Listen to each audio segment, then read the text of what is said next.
So napakarami pa ng revelation ni Miss Cathy, mga ate at kuya. And unang interview pa lang niya 'to, pero ang lala na ng pasabog 'no. And from the looks of it and after listening to her, masasabi kong she's just speaking from experience sa kanyang dinanas being the girlfriend of one of Kuting's tropa. Yan nga si Tony Boy. And ang alam ko or kung tama ba yung pagkaka-recall ko, parang nakaupo na nga kasi kayong si Kuting at humihingi sila ng tulong kahit na divorced, I think separated na if wala pa namang divorce sa Pilipinas. Separated na si Miss Cathy from her partner for more than a decade, humihingi ng tulong, pinababayaan. Parang ganon. So, ang dami po talagang pinagkakautangan ni Nakuting at ng mag-asawang ito na ng utang na loob na hindi nila tinatanaw. I mean, may downside rin kasi yung sobra-sobrang pagtanaw ng utang na loob. Pero kultura natin yan. Eh, di ba? Ano lang yun, fair na tumanaw ka ng utang na loob sa mga taong nakasama mo sa hirap at ginhawa. Eh kaso mo, itong mga asawa ay nalalasing sa kapangyarihan at nalulunod na sa yaman. Kaya huyo na ang lahat. Wala talaga sa sariling katinuan, hindi alam ang ginagawa, akala ay porket naging leader dati ang tatay ay deserve niyang maging leader ulit ng Pilipinas. Diyan ka nagkakamali, Kuting. You know for a fact na hindi mo kaya lang hindi ko alam. Gusto nyo lang bang magiganti? Gusto nyo lang bang mabawi ang kapangyarihan at pera ninyo noon? Gusto nyo lang bumalik sa glory nyo dati? In the expense of what? Hirap na hirap ang mga Pilipino ngayon, mahal bilhin, balik krimen, balik droga, balik korupsyon. Isasabak mo pa kami sa giyera, nadudugyot pa ang Pilipinas, ang mahal-mahal ng gastusin. Diyos ko, bumaba ka na. Pero hindi ka makikinig, kabalan ka. 'Di ba? Tinatanong ka nga ng tao, ano ba, kailan ka magpapa-hair follicle test? Kailan ka magpapa-drug test? Tatawa ka lang, nakakala mo yung tawa mo pang artista na makukumbinsi mo ang lahat. I will not dignify that question, kuning. Oh, dumarami na ang nagsasalita at lumabas na ang isang whistleblower. At bago natin pakinggan si Miss Cathy ulit, eto nga po, panibagong post ni Spokesari Roque. Kasi ito mga ate at kuya, mga circumstantial evidence to eh. You don't have to see it in the picture, di ba? You don't have to witness it with your own eyes. Hindi mo kailangan makita. Pag video nga ay sasabihin nila deep fake or AI. May mga evidence na sapat at tatanggapin ng korte, katulad ng mga circumstantial evidence na itong binabanggit ni Spokesari Roque, ang dai-dai ng nagsasalita, kailan tayo kikilos. Okay? Ang sabi ni Spokesari Roque dito, ay abogado to. Ngayon, what we have, FPRD saying we saw evidence that PBBM is a user. Agent Morales saying that a confidential informant gave info that PBBM is a user.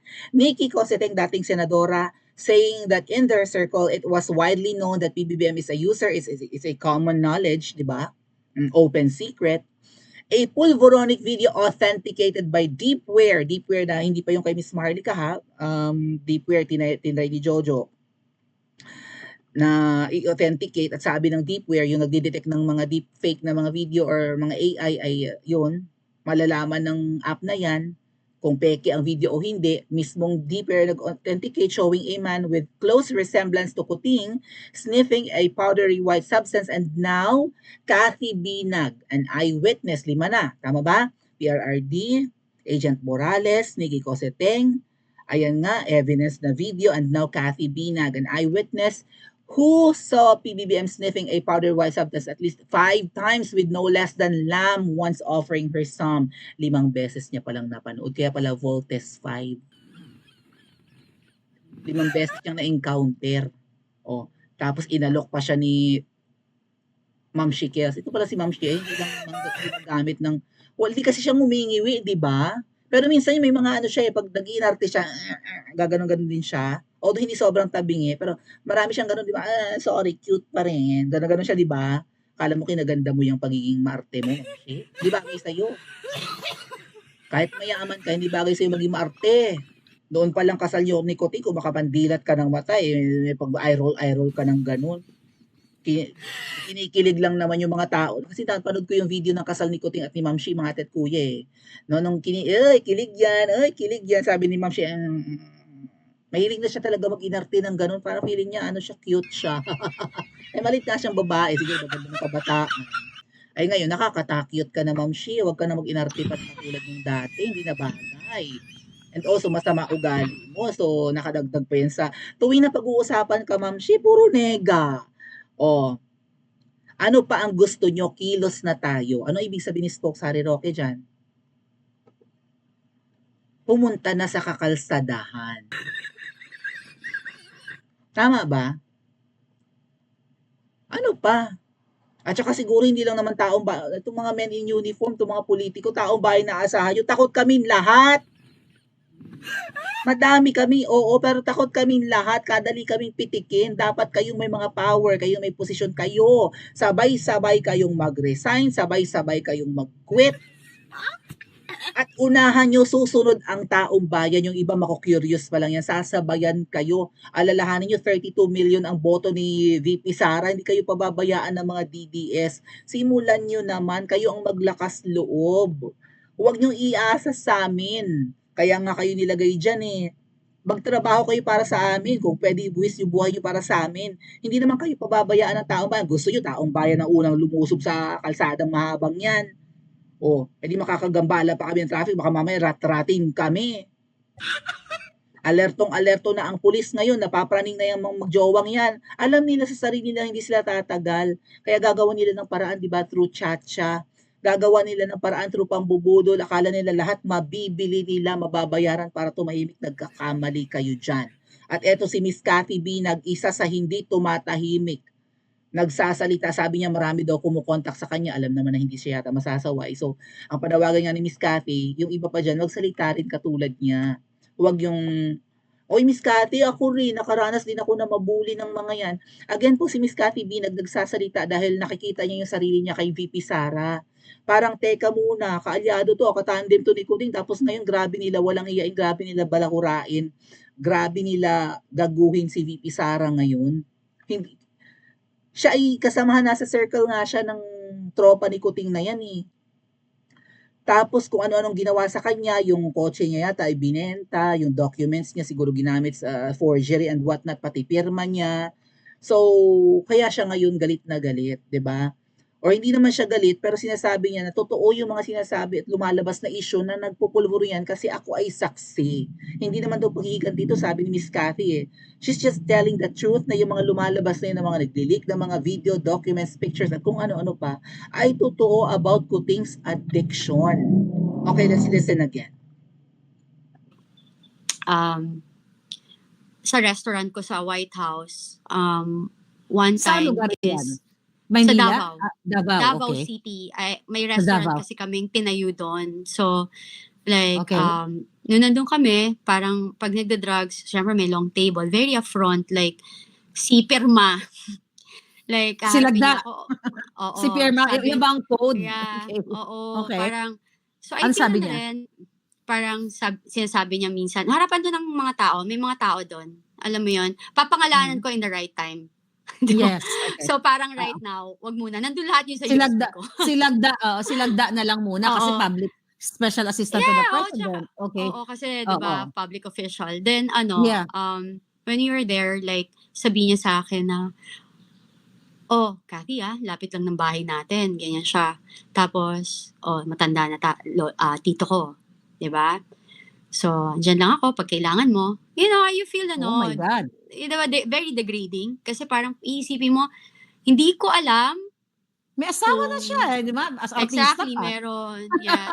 Again, May mga ganon? May mga ganon? yeah. Oh my Again, God. I'm speaking my truth. I didn't say this. And I wish sana yung Gabriela, tulungan niyo ako, di ba? Huwag kayo maging one-sided lang. Alam mo yun, kasi Yeah. feeling niyo kakampi ko si Sarah or wala. No, it's not about being kakampi. It's speaking the truth. What is right, what is wrong is wrong. Di ba? Parang Yeah. yun yung atin. And that time, hindi ko 'to nilalabas or hindi ko ginagawa kasi parang hayaan mo na lang kasi lasing, hayaan mo lang kasi sabog. So then when you realize it, then ang daming kumukontak, yun nahiwalay ako, ang dami kasing kumukontak sa'kin, eh. Alam mo yun, sana nga yung mga taong na-abuse, yung mga taong na-bully Hmm. nila, lumabas kayo lahat, huwag kayong matakot kasi may social media na. Alam mo before kasi, nung time dati, hindi kayo makakapagsalita, hindi niyo magagawa lahat. Di nila yan basta madi-delete, share it. Parang ginagawa mo, Maharlika, na parang they Oo. cannot just delete everyone. Di nila monitor lahat. Ilan ang tao sa Pilipinas? 100 million ba? 107. Mm.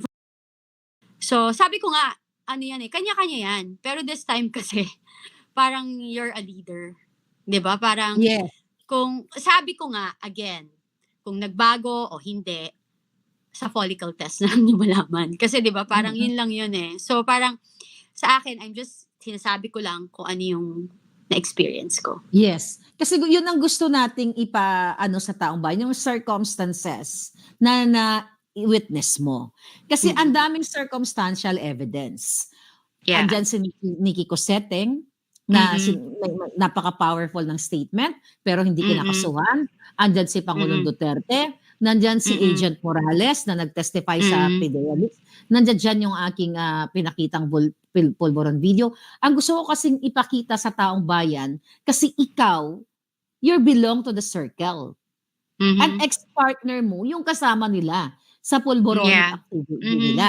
Yeah. So you are very credible. Kaya tinatanong kita na sa mga Specific. pagkakataong 'yon, yung mga pagkakataong 'yon, like doon ba sa instances na 'yon, hindi mo man siya nakita na sumisinghot, pero alam mo sa sarili mo na they're doing something inside the Of room course. or yeah, okay. Of course they do. Kasi parang 'di ba minsan nga, kasi may ganito yan, kapag if you're doing it, pag lasing ka na or like you're into it, super lakas ng tama mo, sorry, I'm burping. Mm. Ano, ang nangyayari minsan may naiiwan na residue. Alam mo yun? Sa bibig? Oo, dito, sa nose, Oh. minsan may naiiwan diyan, mga gano'n. Sino nakita mong nang may naiwan na residue? Madalas lahat naman sila. Based on my experience, 'di Oh, ba? 'di So ba? parang oo. So, Kati, tignan mo gano'n na. yun. Merong residue na naiwan kay Marcos Jr. na nagba-viral. Na sa isang parang Oh, ceremony, okay. naalala mo? Yeah. Meron ditong puti na pulbo, tapos Mhm. inabutan siya ng panyo nung, ng kanyang PSG. Nakita mo yon? So inabutan siya ng Hindi. panyo ganyan, hanapin Hindi mo ko pa yon, mga nakita. kababayan. Okay. So merong residue dito ha, tapos inabutan siya Okay. ng panyo nung PSG niya, tapos ginanon niya sa public.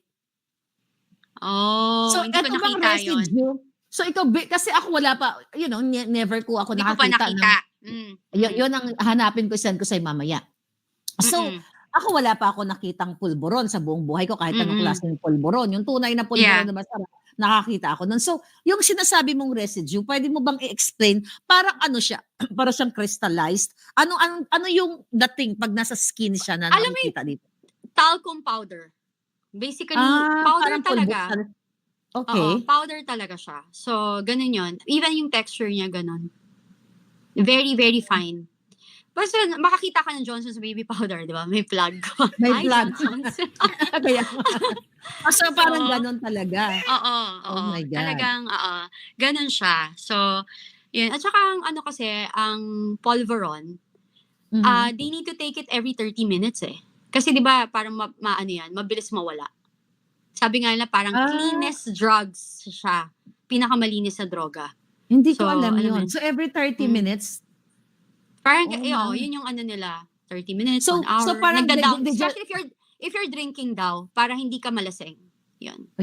Google nga natin, aralin natin. That's So what I know. meaning kung yan ay tama, based on the scientific evidence yung dinidiscuss natin mo ngayon, ang nakikita ko dito, kaya sila nagtitake ng every 30 minutes para magstay yung amats, yung effect ng pulburon.